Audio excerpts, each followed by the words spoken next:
आज हम शुरू करेंगे Euclid's geometry, introduction of Euclid's geometry में एक्सरसाइज 5.1 का सॉल्यूशन। ठीक है, तो class 9th chapter 5 introduction to Euclid geometry और एक्सरसाइज का सॉल्यूशन।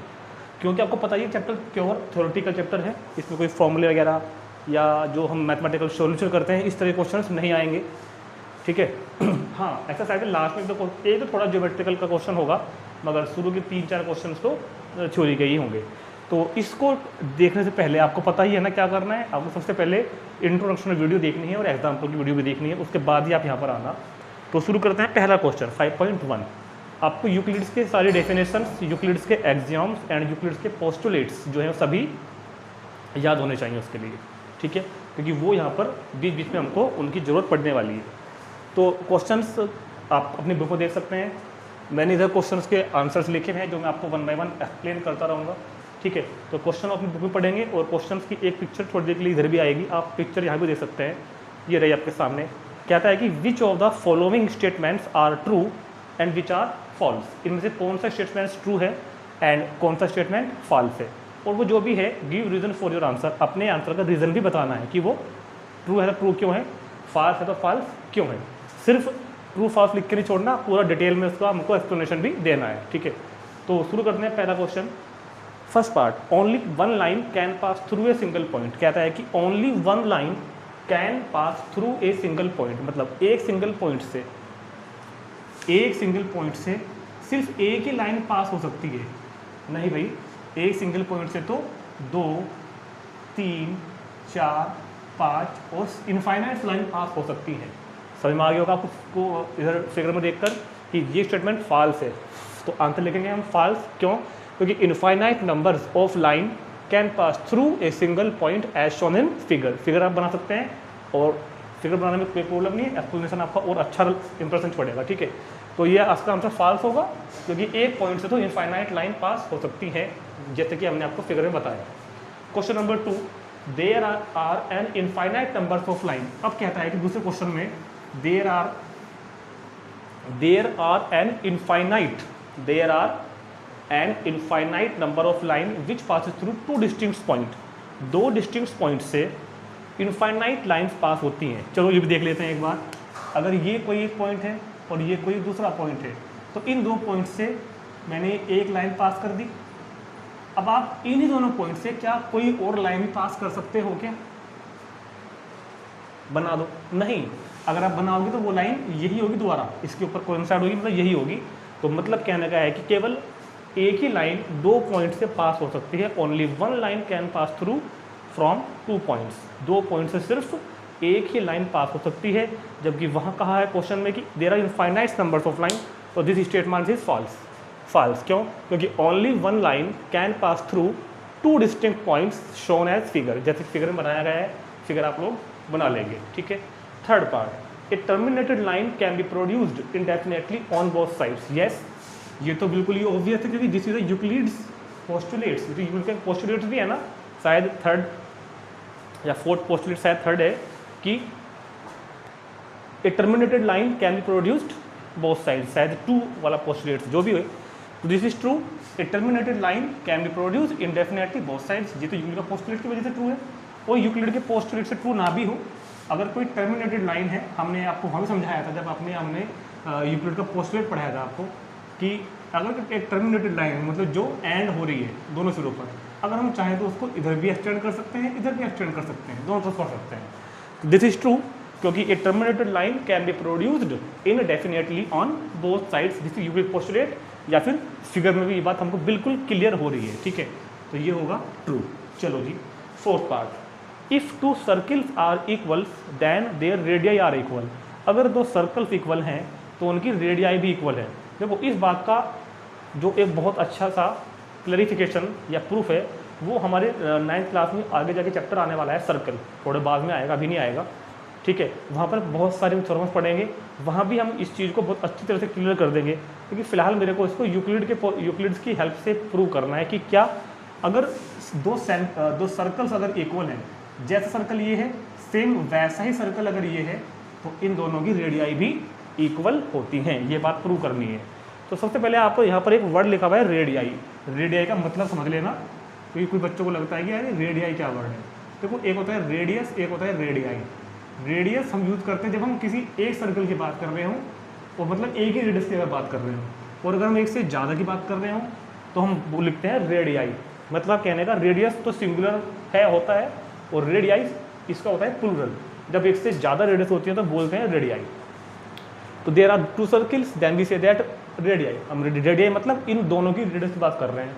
तो अगर दो सर्कल इक्वल है, अगर मैं कह रहा हूँ कि दो सर्कल इक्वल है, तो मैं इस सर्कल को उठाकर जो कर तो इसके ऊपर रख सकता हूँ ना, ये इसको बिल्कुल ही कवर कर देगा ना, क्या बोलते हैं उसको, सुप्रीम पोस्ट कर देगा। तो फिर तो इनकी रेडियस इक्वल ही मानी जाएगी ना। ये लिखा हुआ है ट्रू, हाँ ट्रू होगी। क्यों? If two circles are equal then region bounded by one circle. तो पहले सर्कल द्वारा बाउंड रीजन और दूसरे सर्कल द्वारा bound region are superimposed on the other. ये दूसरे को पूरी तरह सुप्रीम पोज कर देगा। Hence their radius are equal, तो इनकी रेडियाई इक्वल होती है, मतलब या फिर होंगी। तो दिस इज ट्रू। चलिए देखते हैं fifth part. In figure A B is equal to P Q. Figure में जहाँ पे शायद आपको नहीं दिखाई देगा, तो ये कह रहा है कि इस फिगर में एक लाइन ए बी है, ठीक है, दूसरी लाइन पी क्यू है, ठीक, और तीसरी लाइन एक्स वाई है। अब कहता है कि if A B is equal to P Q, A B तो पी क्यू के इक्वल है, and P Q is equal to X Y, P Q X Y के इक्वल है, ठीक है। तो उसने लिखा है आगे then A B is equal to X Y. तो क्या ए बी, इसने लिखा है कि ए बी एक्स वाई के इक्वल होगी, ये कह रहा है कि होगी। अब हमको बताना है कि ये बात सही है या गलत। तो हाँ, ये बात तो सही है ना। अगर ए बी पी क्यू के इक्वल है और पी क्यू एक्स वाई के इक्वल है, तो ए बी एक्स वाई के इक्वल होगी, ऑब्वियसली बात है। और ऑब्वियसली बात ना भी हो, यूक्लिड का पहला एग्जाम भी तो यही है कि things which are equal to the same things are equal to one another. अगर दो चीज़ें एक ही चीज़ के इक्वल हों तो ये चीज़ें दोनों खुद भी इक्वल होती हैं। ये तो था कि अगर A B is equal to P Q और P Q is equal to X Y, A B भी पी क्यू के इक्वल, एक्स वाई भी पी क्यू के इक्वल, तो ए बी भी एक्स वाई के equal. Then by Euclid first axiom कह सकते हैं हम कि क्या, things which are equal to the same things are equal to the one another, मतलब A B is equal to X Y के होगा। दिस इज ट्रू, ठीक। तो नोट कर लेंगे तुरंत और देखते हैं नेक्स्ट क्वेश्चन। तो स्टूडेंट्स अब देखते हैं हम क्वेश्चन नंबर 2, और क्वेश्चन नंबर 2 में कहता है हमसे give a definition for each of the following terms. जो ये 5 पार्ट लिखे हुए हैं ना, इन सब की डेफिनेशन बतानी है। Are there other term that need to be defined first, what are they, how might you define them. मतलब क्या है, इन 5 की डेफिनेशन तो बतानी है जो लिखा हुआ है। ये पूछ रहा है कि इनके डेफिनेशन को जब हम डिफाइन करेंगे, जब उसको हम डिफाइन करेंगे तो क्या उनमें कोई इस तरह के टर्म्स वर्ड्स आएंगे क्या जिनको डिफाइन करने की जरूरत है। जैसे कि बताता हूँ, जैसे कि मैं पैरेलल लाइन की डेफिनेशन लिखूंगा, अभी आपके सामने लिखी हुई है वैसे तो उस डेफिनेशन में कोई शब्द, कोई वर्ड, कोई मैथमेटिकल टर्म इस तरह की भी आएगी क्या कि हमको उसको भी बताना जरूरी है। जैसे कि आपको सामने मैं अब आपको करता हूँ एक्सप्लेन। तो सबसे पहले मेरा क्वेश्चन नंबर फर्स्ट है पैरेलल लाइन्स। तो पैरेलल लाइन की डेफिनेशन ये होती है the two straight lines which do not intersect each other at a point anywhere are called parallel lines. मतलब पैरेलल लाइन्स क्या होती है, दो लाइन्स जो एक दूसरे को कभी भी इंटरसेक्ट नहीं करती, जैसे कि रेल की पटरी होती है। The two straight lines which do not intersect each other at a point anywhere are called parallel line. दो स्ट्रेट लाइन जो एक दूसरे को किसी भी पॉइंट पे कभी भी इंटरसेक्ट नहीं करेंगी, उनको बोलते हैं पैरेलल लाइन्स। तो ये तो हो गई पैरेलल लाइन की डेफिनेशन। अब उसने ये पूछा है आगे कि क्या इस डेफिनेशन में कुछ मैथमेटिकल वर्ड, इंग्लिश के ग्रामेटिकल वर्ड नहीं बोल रहे हैं, द या टू या विच या डू या नॉट या कॉल्ड या आर या एनीवेयर, ये नहीं बोल रहे हैं। मैथमेटिकल टर्म्स, ज्योमेट्री के वर्ड्स कुछ ऐसे भी हैं क्या जिनके बारे में हमको पता होना चाहिए। और ये बात वही बात होगी, हम बात कर रहे हैं उस टाइम की, अभी प्रेजेंट की बात नहीं कर रहे। तो हाँ, यहाँ पर स्ट्रेट लाइन एक वर्ड है इस तरह का जो हमको डिफाइन करना पड़ेगा। विच डू नॉट इंटरसेक्ट, पॉइंट भी एक इस तरह का वर्ड है जो हमको डिफाइन करना पड़ेगा, और लाइन्स। 3 वर्ड इस तरह के हैं जो आप देख पा रहे होंगे, जो ज्योमेट्रिकल वर्ड्स हैं, मैथमेटिकल टर्म्स हैं। तो हेयर, पॉइंट, लाइन और straight line will need to be defined first. ये भी हमको पहले डिफाइन करने होंगे। तो हमने इनकी डेफिनेशन लिख दी है। तो डेफिनेशन वही है जो आपने इंट्रोडक्शन में मैंने आपको बताई थी, यूक्लिड की 7 डेफिनेशन वही हैं। पॉइंट की क्या थी, a point is that which has no part, पता ही आपको पहले से। लाइन की क्या थी, a line is breadthless length, पता है आपको पहले से। स्ट्रेट लाइन की वही है, a straight line is a line which lies evenly with the points on itself. ये सब मैंने आपको एक्सप्लेन की हुई है अच्छी तरह से इंट्रोडक्शन वीडियो में, ठीक। तो डिटेल में अगर जाननी है तो वहीं जाकर देख लेना। फिलहाल मैंने आपको क्वेश्चन बता दिया कि पैरेलल लाइन की डेफिनेशन और इसमें कौन से अनडिफाइंड टर्म आए जिनको डिफाइन करने की पहले जरूरत पड़ेगी, तो वो हमने कर दी है, ठीक है। दूसरा देखते हैं परपेंडिकुलर लाइन। अब परपेंडिकुलर लाइन्स कौन सी होती हैं? दो लाइन्स जो एक दूसरे को राइट एंगल पर कट कर रही हो उनको बोलते हैं परपेंडिकुलर लाइन्स। ये लिखा हुआ है, two straight lines are said to be perpendicular if they intersect each other at right angle that is 90 degree. दो स्ट्रेट लाइन्स परपेंडिकुलर कब होती हैं? जब वे एक दूसरे को राइट एंगल पर कट कर रही हूँ, मतलब 90 डिग्री के एंगल पर। और यहाँ पर इस डेफिनेशन में कौन कौन आए हैं? हेयर लाइन भी आया इसके अंदर और एक एंगल आया, वो देखो टू स्ट्रेट लाइन्स। अच्छा स्ट्रेट लाइन भी आ गया वैसे तो, चलो straight lines. Two straight lines are said to be perpendicular if they intersect each other at right angle. Angle मतलब तो लाइन और एंगल और स्ट्रेट लाइन। तो देखो स्ट्रेट लाइन और लाइन तो मैंने पहले कर दिए, ये नोट कर लेंगे। एंगल यहाँ पे नया वर्ड आ गया, मैं अब कर दे रहा हूँ एंगल। द इंक्लाइनेशन, इंक्लाइनेशन मतलब झुकाव, बीच का जो झुकाव बनता है ना एंगल के बीच में। The inclination between two line segments या फिर टू रे, दो लाइन सेगमेंट्स या दो रे के बीच का जो एक गैप, जो झुकाव होता है, इसको बोलते हैं इंक्लाइनेशन। तो the inclination between the two line segments और two rays with a common initial point, जिनका इनिशियल पॉइंट कॉमन होता है, रिप्रेजेंट एंगल बिटवीन देम। तो ये जो इंक्लाइनेशन है जो इन दो रे के बीच बना हुआ है, जिनका कॉमन पॉइंट एक ही है, इसको बोलते हैं एंगल। तो हमने यहाँ पर एंगल अनडिफाइंड टर्म थी, एंगल को भी हमने डिफाइन कर दिया है, नोट करेंगे तुरंत इसको। और देखते हैं तीसरी डेफिनेशन। तो थर्ड है लाइन सेगमेंट। तो लाइन सेगमेंट तो पता ही है आपको, लाइन का एक पार्ट, अगर कोई लाइन है तो लाइन तो होती है इनफाइनाइट तक, इधर भी इनफाइनाइट तक, इधर भी, इसका एक बीच में कोई पार्ट जिसके दो एंड पॉइंट हों, उसको बोलते हैं लाइन सेगमेंट।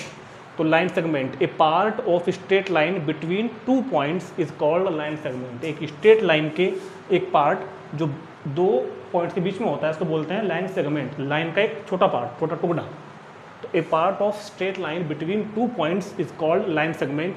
और हेयर एक तो पॉइंट और एक line need to be defined first. तो पॉइंट डिफाइन करना है और लाइन, और दोनों मैं पहले कर चुका हूँ पिछली डेफिनेशन में, वैसा नोट कर लेना। तीसरा है रेडियस ऑफ ए सर्कल। तो रेडियस ऑफ सर्कल क्या होता है? अगर ये सर्कल है तो सेंटर से और सर्कमफ्रेंस पर कहीं भी कोई पॉइंट हो, तो जो डिस्टेंस होती है ना, जो ये लाइन सेगमेंट है ये वाला, सेंटर से सर्कमफ्रेंस तक, इसको बोलते हैं रेडियस। तो the length of line segment, इस लाइन सेगमेंट की length between the centre point of a circle, centre point of a circle to any other point line और सर्कल। सर्कल पर कोई पॉइंट हो, उसकी डिस्टेंस कहाँ से? सेंटर पॉइंट से जो डिस्टेंस होगी उसको बोलते हैं रेडियस ऑफ सर्कल। तो यहाँ पर नए वर्ड कौन से हैं? एक तो सेंटर पॉइंट नया वर्ड है, एक सर्कल नया वर्ड है, दोनों को डिफाइन कर देंगे हम। तो centre point, the point inside the circle, circle के अंदर वाला point, which is at the same distance, जो सेम डिस्टेंस पे है इन सारे पॉइंट से। ये पॉइंट जो सर्कल के अंदर हो, यहाँ से, यहाँ से, यहाँ से, इन सब से क्या हो? इक्वल डिस्टेंस पे हो, lying on the circle is called centre point. और सर्कल भी बताना पड़ेगा आपको हमें। तो the collection of all points in a plane in all possible directions which are equidistant from a fixed point centre in that plane called circle. मतलब क्या है?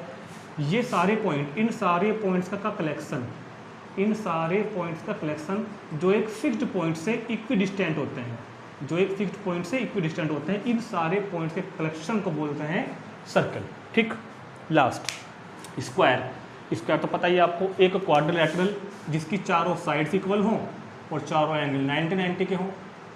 एक ऐसा क्वाड्रिलेटरल जिसके चारों साइड्स इक्वल हों और चारों एंगल 90 के हों। तो एक क्वाड्रिलेटरल विद ऑल साइड्स और equal are equal and each angle 90 degree is known as square. और यहाँ पर एक ही हमारे पास नया वर्ड है, वो है क्वाड्रिलेटरल। तो इसको भी डिफाइन कर देते हैं। A figure formed by joining the 4 points, 4 points को ज्वाइनिंग कर दो लाइन से, तो जो फिगर ऑप्टेन होगी उसको बोलते हैं क्वाड्रिलेटरल। तो ये सभी डेफिनेशंस पूरी हो गई हैं, तुरंत नोट कर लेंगे इनको और याद भी कर लेंगे। देखते हैं क्वेश्चन नंबर 3। अब देखते हैं question number 3। Consider 2 postulates given below. 2 postulates हैं। अच्छा ये तो सॉल्यूशन है, आप क्वेश्चन इधर देखेंगे। 2 पोस्टुलेट्स लिखी हुई हैं, ये उनमें से नहीं है जो हमने पढ़ी थी इंट्रोडक्शन में, उससे अलग हैं। तो पहले पढ़ते हैं इनको एक बार। कह रहा है first, given any 2 distinct points A and B. दो अलग अलग पॉइंट्स ए और बी गिवन है, दिए हुए हैं। There exist a third point C which is in between A and B, और एक पॉइंट सी और एग्जिस्ट करेगा जो ए और बी के बीच में होगा। ये इसने पोस्टुलेट बताई है एक, ठीक है। पोस्टुलेट समझते हैं ना, आप इंट्रोडक्शन वीडियो देख के आए होंगे। पोस्टुलेट्स जिनको प्रूफ की कोई जरूरत नहीं होती, यूनिवर्सल ट्रूथ होते हैं, ठीक, और जो ओनली ज्योमेट्री में हम लोग यूज करते हैं उनको बोलते हैं पोस्टुलेट। तो पहला पोस्टुलेट क्या है, given any two distinct point A and B, अगर दो डिस्टिंक्ट पॉइंट ए और बी हों, अभी समझाएंगे अभी आगे आपको सारी बातें, तो there exist a third point C, तो एक तीसरा पॉइंट सी एग्जिस्ट करेगा विच इज इन बिटवीन ए और बी, जो ए और बी के बीच में होगा। चलो जी पढ़ लिया। सेकंड कहता है देयर एग्जिस्ट एटलीस्ट 3 पॉइंट्स, कम से कम 3 पॉइंट्स ऐसे जरूर हैं, do not on the same line, जो ए के लाइन में नहीं होते। अभी इसको हम आपको डिटेल में समझाएंगे आगे फिगर बनाकर। तो अब पूछो आगे क्या कहा उसने, नंबर फर्स्ट क्या पूछ रहा है कि do these postulates contain any undefined term, are these postulate consistent, do they follow from Euclid postulates explain. 3 बातों को हमें एक्सप्लेन करना है। तो पहले इन पोस्टुलेट्स को जरा डिटेल में समझते हैं एक बार। पहले पोस्टुलेट से given any two distinct point A and B, अगर दो डिस्टिंक्ट पॉइंट ए और बी हो मेरे पास, given any two distinct points A and B, then there exist a third point C which is between A और B, तो एक point सी भी होगा इनके बीच में ही। अब बिल्कुल हो सकता है कि नहीं हो सकता, अगर 2 पॉइंट्स ए और बी हों तो एक तीसरा पॉइंट सी भी उनके बीच में एग्जिस्ट करेगा। तो ये तो बात बिल्कुल सही होगी ना, ठीक।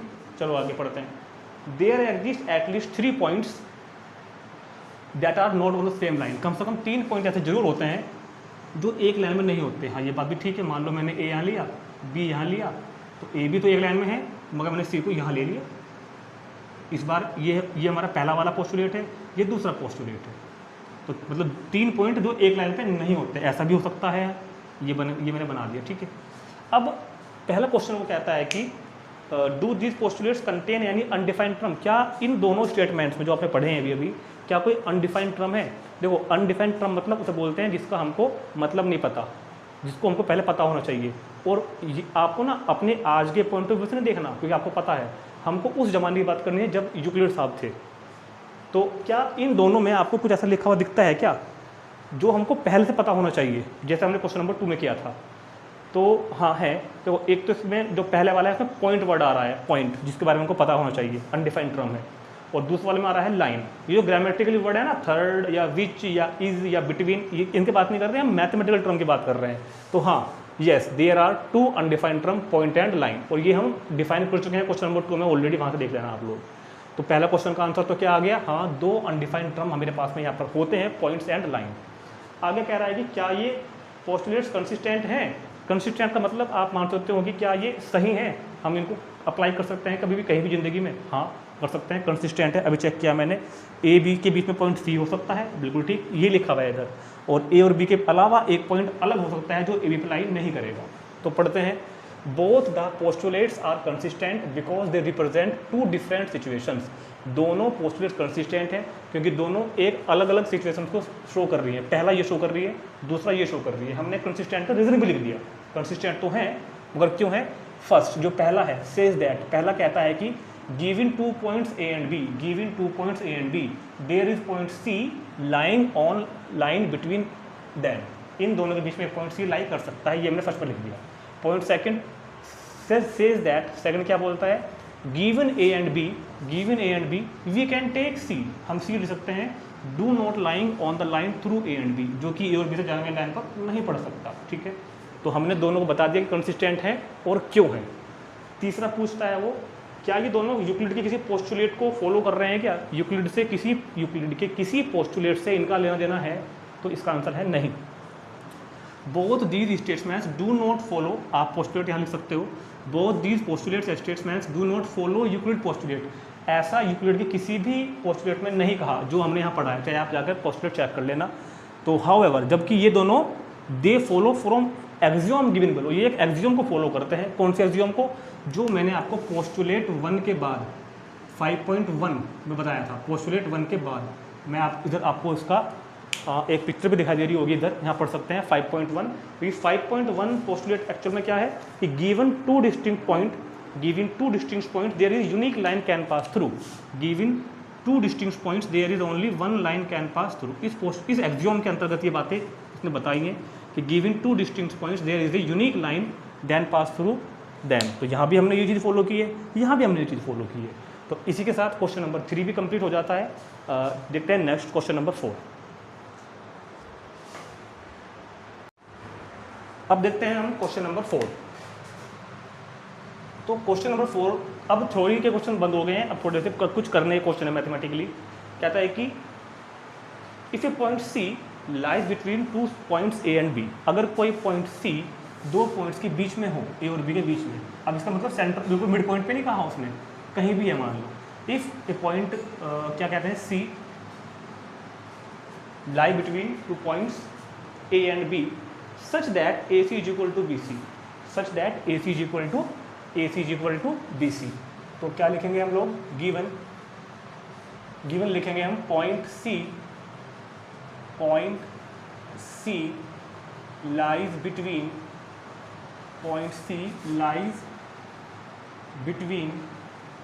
Points A and B. Point C कहाँ लाई कर रहा है, ए और बी के बीच में, सच दैट, इस तरह से है, ये पॉइंट सी, ये पॉइंट सी जहाँ पे है ना, वो इस तरह से है कि जितना ए सी है उतना ही बी सी है, जितना ए सी है उतना ही बी सी। तो करना क्या है, then prove that A C is equal to half A B. तो टू प्रूव करना क्या मेरे को, ए सी जो होगा वो 1/2 of A B, 1/2 of A B मतलब ए बी का हाफ, ठीक है। तो A C is equal to होगा ए बी का हाफ, ये बात हमको अपने को प्रूव करनी है। तो बहुत ध्यान से क्वेश्चन को देखेंगे हम लोग, हम लिखते हैं प्रूफ। चलो जी, करना क्या है कि ए सी को लाना है ए बी का हाफ। अब एक बात ध्यान से बताओ, क्योंकि गिवन मेरे पास में क्या है, वी हैव, क्या लिखेंगे हम लोग, वी हैव, क्योंकि हमारे पास में ये चीज़ है जो गिवन है, A C is equal to B C, A C is equal to कितना है, B C. Adding both sides A C, दोनों तरफ ए सी ऐड कर दो, adding both sides A C, दोनों तरफ ए सी ऐड कर दो। तो A C plus A C is equal to B C plus A C. इधर भी ए सी हमने ऐड कर दिया और इधर भी हमने ए सी ऐड कर दिया। ये हमने कौन सी प्रॉपर्टी यूज की है, इक्वल एडेड टू इक्वल। याद है ना, ये भी यूनिट का एक्सियोम है कि अगर हम इक्वल को इक्वल्स में ऐड करते हैं तो वो होल्स भी इक्वल रहते हैं। Equals are added to equals, बल्कि इसको इक्वल्स कर लो, इक्वल्स एडिड टू इक्वल्स। इस ए सी इक्वल्स को हमने दोनों तरफ ऐड कर दिया। अब मुझे को आप एक बार बताओगे क्या यार, ए सी और ए सी क्या हो जाता है, 2AC, ए सी और ए सी क्या हो जाता है, 2AC, और B C plus A C, B C और प्लस ए सी, ये जुड़ के प्लस होकर क्या बन जाएगा, ए बी। देखो वैसे तो मैथमेटिकली आपको दिखाई दे ही रहा है कि बी सी और ए सी ए बी है, लेकिन इसको ना हम थोड़ा यूक्लिड के उससे लिखते हैं, रीजन से। मतलब हम उस टाइम की बात कर रहे हैं जो प्राचीन काल एशियंट टाइम पर ये क्वेश्चन वो लोग कर रहे होंगे, तो उस टाइम पर उनको A C plus B C mathematically तो ए बी आ ही रहा है। फिर हमने आपको एग्जाम्पल 1 भी कराया था, याद होगा आपको, एग्जाम्पल 1 भी कुछ इस तरह का था, आप एग्जाम्पल वाली वीडियो में देखना कि उसमें भी यही कहा था कि ए सी प्लस बी सी कॉन्साइड होकर क्या बन जाएगा, ए बी। तो वैसे तो A C plus B C A B आएगा, लेकिन इसका जो रीज़न हम यहाँ पर लिखेंगे वो लिखेंगे कि बी सी और ए सी प्लस होकर, ए सी और बी सी प्लस होकर कोइंसाइड विद किसके साथ है, ए बी के साथ। ये मैंने आपको एग्जाम्पल 1 में भी कहा है कि चीज़ अगर आपको ध्यान हो कि A C plus B C A B के साथ कोइंसाइड है, इसलिए इक्वल हो गए, ऐसा हम रीजन में हमने बता दिया। अब जो ये 2AC है इधर मल्टीप्लाई में है ना, तो 2 को कहाँ भेज सकते हैं हम, अपॉन में, A C is equal to A B upon 2। अब ए बी अपॉन 2 लिख लो, या A C is equal to 1/2 of A B लिख लो, बात तो एक ही है, ऐसे तो लिखते हैं। तो आ गया A C is equal to half A B, A C is equal to half A B, यही प्रूव करना है। तुरंत नोट करेंगे, देखते हैं next question number 5।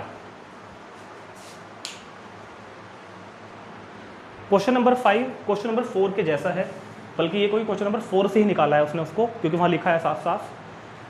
Question number 5 पढ़ेंगे, और 5 में वो बात कर रहा है क्वेश्चन 4 के बारे में। क्या कहते हैं, in question 4 point C is called mid point of A B. जो हमने अभी क्वेश्चन कराया था आपको क्वेश्चन नंबर 4, उसमें जो सी था वो ए बी का क्या था, मिड पॉइंट होता है ना, जब ए सी बी सी इक्वल था या जब ए सी ए बी का हाफ था अभी भी, तो सी को क्या बोलेंगे हम, mid point of A B. तो वो कह रहा है आगे कि prove that every line segment has only one mid point, हर लाइन का केवल और केवल एक ही मिड पॉइंट होता है। ये तो होता ही है, ऑब्वियस सी बात है, मगर हमको दो प्रूव करनी है ये बात, समझ में आई बात। हर लाइन का मिड पॉइंट एक ही तो होगा, क्या ए बी के मिड पॉइंट दो हो सकते हैं क्या? नहीं हो सकते, एक ही तो होता है, मगर इसने कहा कि प्रूव करो।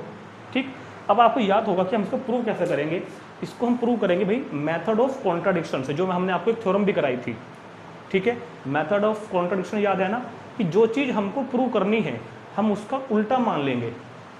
जो चीज़ हमको प्रूव, देखो मेथड ऑफ कॉन्ट्राडिक्शन आप पढ़ेंगे बहुत आगे जाके पढ़ेंगे, 10th में पढ़ेंगे, 11th 12th में पढ़ेंगे। ठीक, फिलहाल आपको ये नया लगेगा, अजीब लगेगा, क्लास 10th में भी आएगा method of contradiction. Method of contradiction ये होता है कि जिस चीज़ को प्रूव करना है उसका उल्टा मान लो कि हाँ उसका उल्टा सच है, और उसका उल्टा सच मानकर एक गलत कंक्लूजन निकाल लो। ठीक है, और गलत कंक्लूजन आ जाएगा, इसका मतलब क्या हुआ कि जो हमने माना था वो गलत है, जो वो कह रहे थे वही सही है। जैसे कि मैंने आपको उस थ्योरम में बताया था कि अगर आपको आपके फैमिली मेम्बर्स ये कह रहे हैं कि भैया ऐसा मत करो, ऐसा करना गलत है, आप कहते हो ना कि भाई आपने पूछा पापा से कि मैं बाहर जा रहा हूँ जी घूमने दोस्तों के साथ, तो आपने कहा नहीं आप बाहर मत जाओ, माहौल ख़राब है, बाहर मत जाओ आज। ठीक है, मान लो कि उन्होंने कहा कि बाहर मत जाओ, आपने कहा नहीं मैं तो जाऊँगा, आप बाहर गए, अपनी बात, आपने पापा की बात तो नहीं मानी, आपने अपनी बात मानी, मतलब पापा के काम का आपने उल्टा माना, और आप गए और बाहर जाकर आपके साथ कुछ कोई लड़ाई होगी, किसी ने आपको पीट दिया, तो अब आपको कैसा फील होगा कि यार मैं ही गलत था, पापा ही सही थे। इसको बोलते हैं मेथड ऑफ कॉन्ट्राडिक्शन, कि जो चीज़ प्रूव करनी है उसका उल्टा मान लो, उसका उल्टा मान के एक गलत कंक्लूजन निकाल लो। इसका मतलब जो बात गिवन थी वही सही है। एक एग्जाम्पल से हम और समझ सकते हैं मेथड ऑफ कॉन्ट्राडिक्शन को। हम रोड पे जा रहे हैं, हमारे सामने हमको पता नहीं है कि हम किसी मतलब अननोन प्लेस पे जा रहे हैं जहाँ के बारे में हमको रास्ता पता नहीं है। अब मेरे सामने दो रोड आई, एक रोड है इधर को जा रही है, एक इधर को जा रही है, दो रोड मेरे सामने आई। अब मुझे लगा यार इधर जाऊँ या इधर जाऊँ, तो एक तो हमने किससे पूछा कि भाई हमको वहाँ जाना है, उस गाँव में जाना है, उसने कहा कि इस रोड से चले जाओ, उसने कहा, लेकिन हमको उसकी बात पर यकीन नहीं हुआ, हमने मान लिया कि वो गलत, मतलब हमको लगा कि यार ये आदमी तो ऐसा ही है, बेवकूफ़ है, शायद हो सकता है इसने गलत बता दिया हमको, हमने उसकी बात नहीं मानी, हमने उसकी उल्टी बात मान ली कि हम दूसरे रास्ते को चले गए। अगर अब जो रास्ता उसने कहा था हम उसके अपोजिट चले गए, दूसरे रास्ते को चले गए और हम पहुंच गए कहीं और, तो इसका मतलब क्या हुआ कि हम गलत हैं, वही सही था। ठीक, तो मेथड ऑफ कॉन्ट्राडिक्शन में क्या करते हैं हम लोग, जो कहा है ना उसका उल्टा मान लेंगे, उसका उल्टा मान लेंगे। ठीक, तो कुल मिला के यहाँ पे उसने कहा है कि प्रूव करना है कि किसी भी लाइन के मिड पॉइंट एक ही होता है। तो मैं मान लेता हूँ, let us assume two mid points, let us assume two midpoints C and D of line segment AB। इस लाइन सेगमेंट AB के ऑफ लाइन सेगमेंट AB, इस लाइन सेगमेंट AB के मिड पॉइंट दो हैं। कौन कौन से? C मान लिया मैंने एक तो, और एक फिगर, चलो मैं यही बना देता हूँ, फिगर वैसे गलत है लेकिन हम तो कॉन्ट्राडिक्शन प्रूव कर रहे हैं ना, तो ऐसी बनानी पड़ेगी मेरे को। हमने मान लिया कि दो इसके मिड पॉइंट है C एंड D, बात क्लियर होगी इतनी। चलो जी, अब जब C भी लाइन AB का मिड पॉइंट है और D वो भी इस लाइन का मिड पॉइंट है, तो अभी जो हमने क्वेश्चन नंबर 4 में प्रूव किया था, अगर आपको ध्यान हो तो आप लिखोगे, ऐसा लिखोगे आप, क्योंकि C is mid point of AB। अगर C मिड पॉइंट है AB का, तो क्या हम ऐसे लिख सकते हैं क्या, AC is equal to 1/2 AB। अभी भी चाहिए तो प्रूव किया हमने, अगर C AB का मिड पॉइंट है तो हम क्या लिख सकते हैं, AC is equal to half of AB। और अगर DB, हमने जैसे कि हमने एज्यूम किया हुआ है, क्योंकि DB AB का मिड पॉइंट है, क्योंकि D is mid point of AB, D भी मिड पॉइंट है AB का, तो फिर तो क्या होगा, AC is equal to 1/2 of AD। बात समझ में आ रही है ना। जब C AB का मिड पॉइंट है तो AC हाफ ऑफ AB होगा, D भी AB का मिड पॉइंट है तो AC भी क्या होगा, उल्टा लिख दिया ना, क्या बोलेंगे, AD क्या होगा, AD क्या होगा, AD क्या होगा, AD क्या होगा, 1/2 ऑफ AB होगा। AD जो होगा वो 1/2 ऑफ AD होगा। अब ये बता दो, ये मैंने मान ली तुम्हारी फर्स्ट, ये मैंने मान ली तुम्हारी सेकंड, तो फ्रॉम फर्स्ट एंड सेकंड, देखो अगर आप मैथमेटिकली बात करें अलजेब्रा की, तो क्योंकि ये वैल्यू भी हाफ ए बी है, ये वैल्यू भी हाफ ए बी है, तो क्या होगा A C is equal to A D हो जाएगा ना। और अगर तुम यूक्लिड के एक्सियोम को मान लो, पहले एक्सियोम को कि things which are equal to the same things, ये भी इसी के इक्वल, ये भी इसी के इक्वल, तो दोनों खुद भी इक्वल। तो क्योंकि हम चैप्टर यूक्लिड का कर रहे हैं तो हम यूक्लिड भाई साहब के अनुसार चलेंगे। क्या लिखेंगे, ये हमने क्या यूज़ किया, क्योंकि things which are equal to same things, things which are equal to same thing, things which are equal to same thing are same which are equal to same things are equal one another, are equal to are, ये तो है, यही तो है, are equal to one another. वो चीज़ें जो किसी एक ही चीज़ के इक्वल हों खुद भी इक्वल होती हैं। अब सुनो, हमने क्या प्रूव कर दिया कि जितना AC है उतना ही AD भी है। हमने यहाँ तक क्या प्रूव कर दिया कि जितना AC है उतना ही AD है। ये बात कब प्रूव हो सकती, ये बात कब प्रूव मानी जाएगी भाई, जितना AC है उतना ही क्या है AD है। तो ये बात प्रूव कब मानी जाएगी, बता दो मेरे को आप, AC और AD इक्वल कब माने जाएंगे। तो AC और AD कब पॉसिबल है, बता दो मेरे को आप। AC AD की इक्वल कब होगा, दिस इज पॉसिबल व्हेन, ये चीज़ बहुत ध्यान से ना, दिस इज पॉसिबल व्हेन, ये कब पॉसिबल है, this is possible when C and D are coincide. जब C और D कोइंसाइड करेंगे भाई, AC और AD कब इक्वल होगी, AC AD की इक्वल कब होगा, जब C एंड D एक दूसरे को कोइंसाइड कर जाएंगे, और कोइंसाइड करने का मतलब क्या होता है, याद करो, यूक्लिड का एक एक्सियोम कराया था हमने आपको, एक्सियोम नंबर था हमारे पास में 4, कि things which coincides with one another are equal to one another. जो चीज़ एक दूसरे को कोइंसाइड होती है वो इक्वल होती है। लेकिन हमने क्या मानना है ऊपर कि C और D तो दोनों पॉइंट्स अलग अलग हैं। इसका मतलब क्या हुआ कि हमारी बात कॉन्ट्राडिक्शन में आ गई, हमारी बात गलत है। तो लिखेंगे कैसे, this is possible when C and D are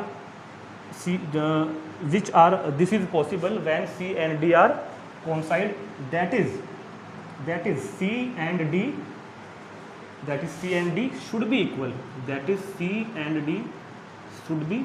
कि C और D इक्वल होना चाहिए। भाई ये बात कब वैलिड होगी, this is possible when C and D are coincide, that is C and D should be equal, यानी कि C और D इक्वल होने चाहिए।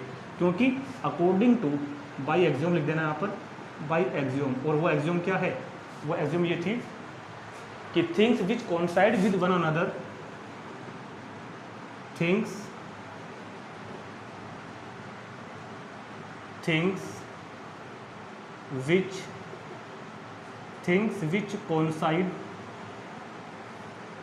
which coincide with another are equal to another, are equals। ये तो थी वो कि जो चीज़ें एक दूसरे के कोइंसाइड होती हैं वो दोनों दूसरे के इक्वल भी होती हैं, which are things which coincides with anothers are equal, वो इक्वल होती हैं। जबकि ऊपर क्या आ रहा है, हम जो ऊपर लिखा गया था अलग अलग, तो our assumption is wrong, so our assumption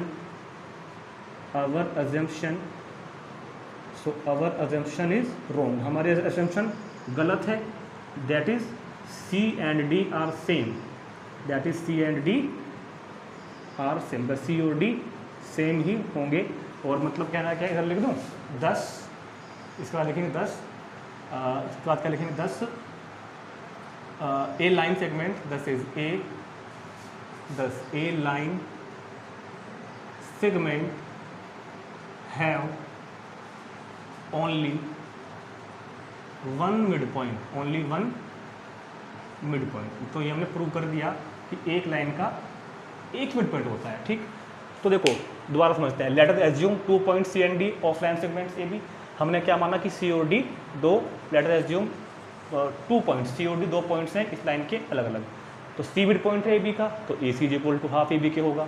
D mid point है AB का, तो AD is equal to half AB के होगा। फ्रॉम फर्स्ट और सेकंड ये इक्वल हो गया इस वाले एक्सियोम से।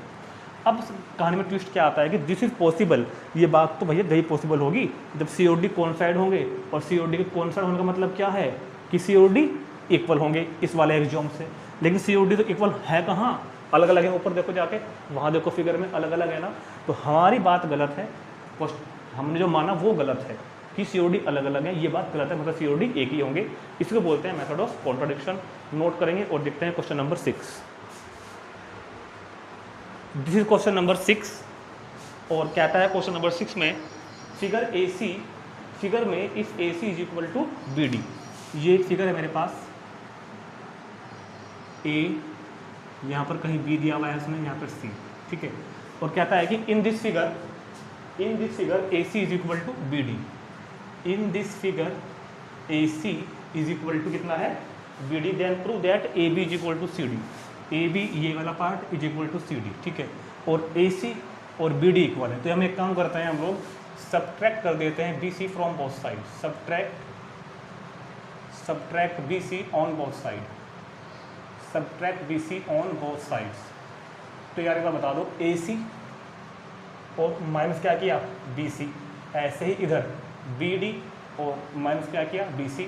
ये भी एक्सियोम है ना कि if equals are subtract from equals then remains are equals, तो वो आप यहाँ पर एक्सियोम लिख देना भाई अपने आप ही, है ना भाई। एक्सियोम क्या था, एक्सियोम यूनिट का शायद सबसे लास्ट एक्सियोम है कि अगर, या फिर जोन सा भी है, देख लेना अपने हिसाब से, कि अगर इक्वल्स को इक्वल्स से माइनस करेंगे तो रिमेन्स भी इक्वली होते हैं। अब आप बता दो मुझे, AC माइनस BC, इस AC में से BC को मैंने माइनस कर दिया, AC में से BC को माइनस कर दिया, तो क्या बच गया लाइन में से, क्या बच गया AB।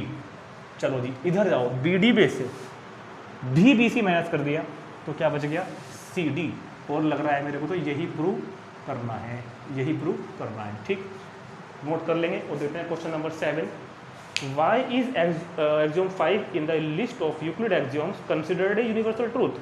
Note that in the question is not about the fifth postulate.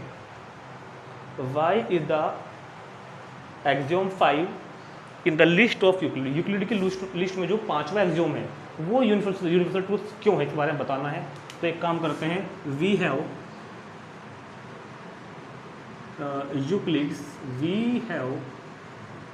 Euclid's fifth axiom. तो यार पहले बता दो यूक्लिड का पांचवा एक्सियोम क्या है। The whole is greater than the part, मुझे लगता है शायद ये वाला है, the whole is greater, the whole is greater than the part, the whole is greater than the part. ये है यूक्लिड का मेरे पास पांचवा एक्सियोम। तो कह रहा है कि ये,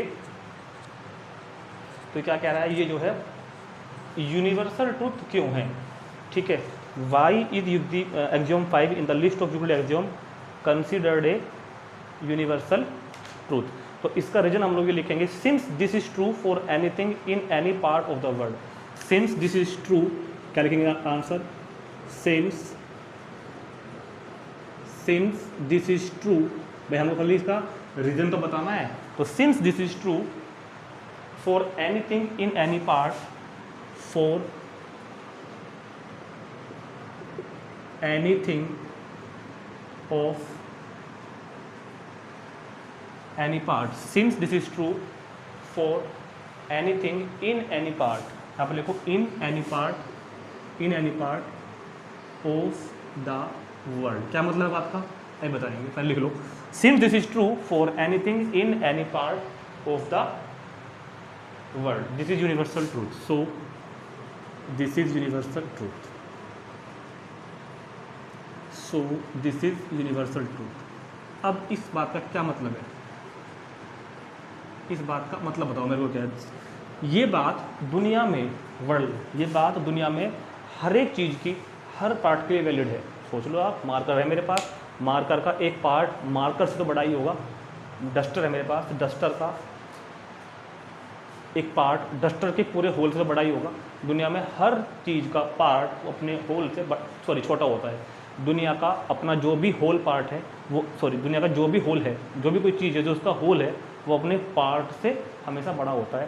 दिस इज यूनिवर्सल ट्रूथ। तो बस ये रीज़न लिख देंगे इसमें हम, और इसी के साथ हमारी ये एक्सरसाइज, और कहते हैं कि ये चैप्टर पूरी तरह ख़त्म हो गया है, ठीक। इसको आपको ना एग्ज़ाम में कम नंबर का आएगा, और ये बातें कभी आगे यूज भी नहीं होती, लेकिन हाँ इस 9th क्लास के जो एग्ज़ाम में आपके 1, 2 या 3 नंबर का आ जाता है, तो आपको चैप्टर करना पूरा है। हाँ भले ही इसका आगे कहीं यूज नहीं है, तो आप 9th के बाद भले ही इसको ड्रॉप कर दो, मतलब 9th के बाद आप इसको याद रखने की कोई ज़रूरत नहीं है, ठीक है, 9th के बाद, लेकिन फिलहाल आप इसको अच्छे से पढ़ेंगे जरूर। ठीक, मिलते हैं नेक्स्ट चैप्टर के नेक्स्ट वीडियो में, तब तक के लिए बाय।